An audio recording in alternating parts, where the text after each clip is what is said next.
Anthony Joshua narrowly escaped death in a car crash on his way to Shagamu, Ogun State.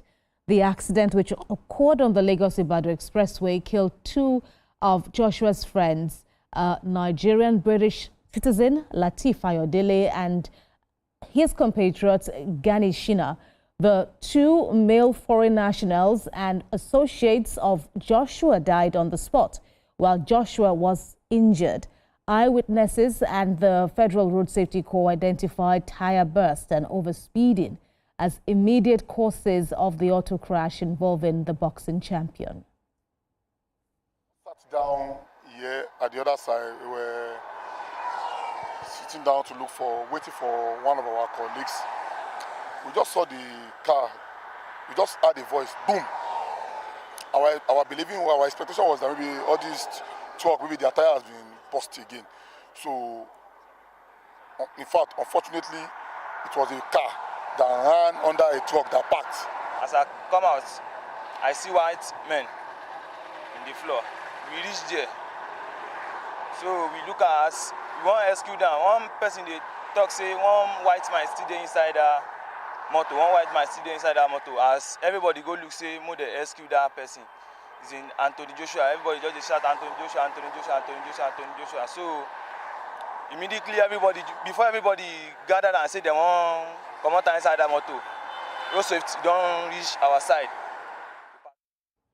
Tuesday now, where the military recorded a major breakthrough in ongoing counterterrorism operations. The troops of Operation Harden K arrested two suspected suicide bombers linked to the mosque attack in Maiduguri. One suspect was intercepted at the Barki Central Mosque during intelligence-led patrols, allegedly in possession of material suspected to be for an improvised explosive device. The second suspect was arrested in Damaturu, Yobe State, in connection with the December 24 suicide bombing at the Gamburu Market Mosque. Following the attack, which claimed 5 lives and injured several others, the theater commander ordered intensified intelligence-driven operations in Maiduguri and surrounding areas. The Nigerian Air Force on Wednesday said it killed 2,351 terrorists in 2025 through sustained intelligence-driven air operations across the country. According to the service, the kills were recovered or recorded during 274 air interdiction missions flown in 379 combat sorties, targeting terrorist camps, logistics hubs, training facilities and movement corridors in multiple theaters of operation. The Nigerian Air Force data showed that the air interdiction missions alone accounted for about 800 flight hours, excluding hundreds of additional sorties involving intelligence, surveillance and reconnaissance, close air support and armed reconnaissance. Still on Wednesday, the Labour Party's presidential candidate in the 2023 general election, Peter Obi, alongside other political leaders from the Southeast, officially declared for the African Democratic Congress. The declaration was made in the Enugu state capital after months of consultations. The leaders say the move was aimed at working with other opposition figures nationwide to take governance from the All Progressives Congress. Our commitment is about Nigeria.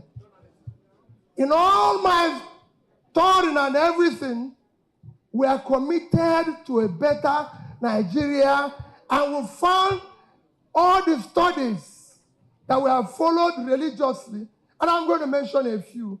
So we have all come together and to ensure that we become fully member of this coalition of ADC.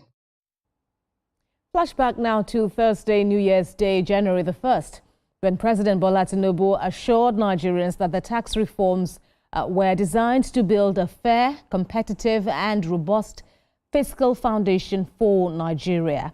In his New Year's message, President Tinubu said, and I quote, "By harmonizing our tax system, we aim to raise revenues sustainably, address fiscal distortions, and strengthen our capacity to finance infrastructure and social investments that will deliver shared prosperity, end quote.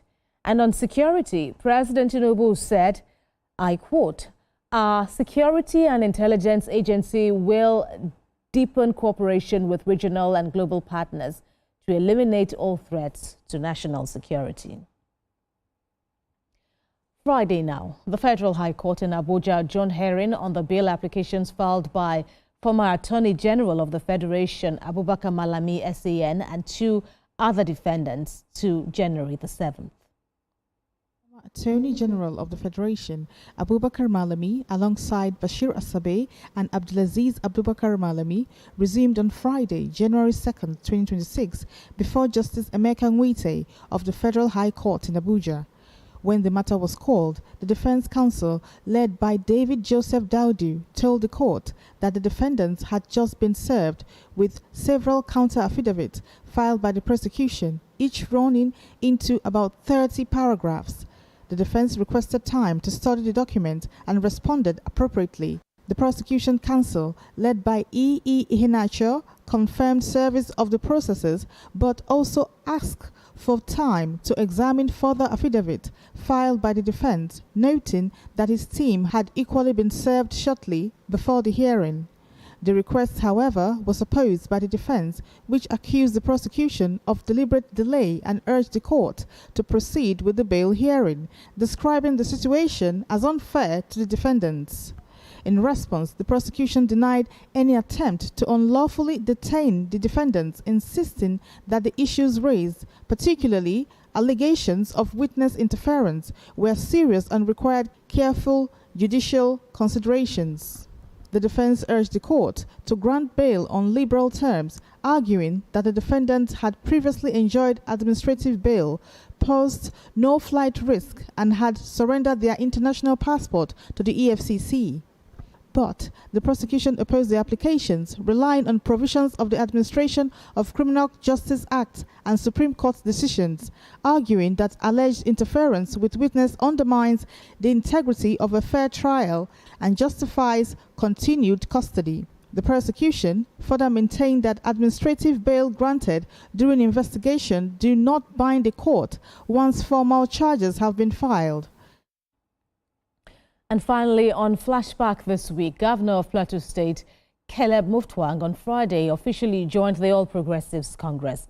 Governor Mutfwang described his defection as a strategic step aimed at fostering inclusiveness, stability, and the collective progress for the people of the state. He emphasized that collaboration across party lines is essential to addressing the state's challenges and unlocking new opportunities for growth.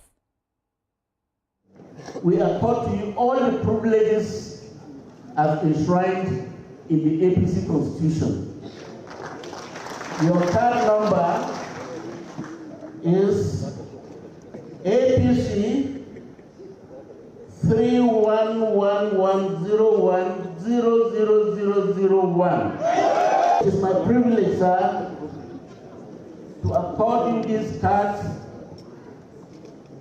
and accept you as a full member of the APC. APC! Anywhere you go, APC! I want to call on you that this ship we are entering into today has enough room for everyone.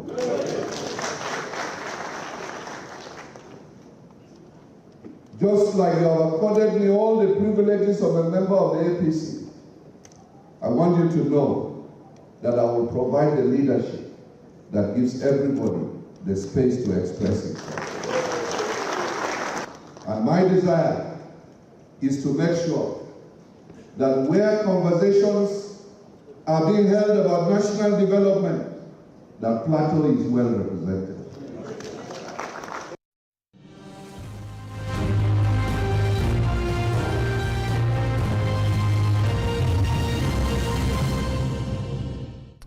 And that's TVC News at 10 tonight, which also featured Flashback. Remember, you can get updates of all the stories we are monitoring all day on our website. It's tvcnews.tv.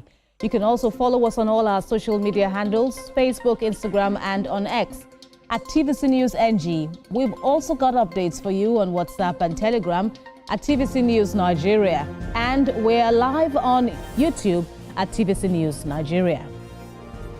From all of us here, thank you very much for watching. Good night.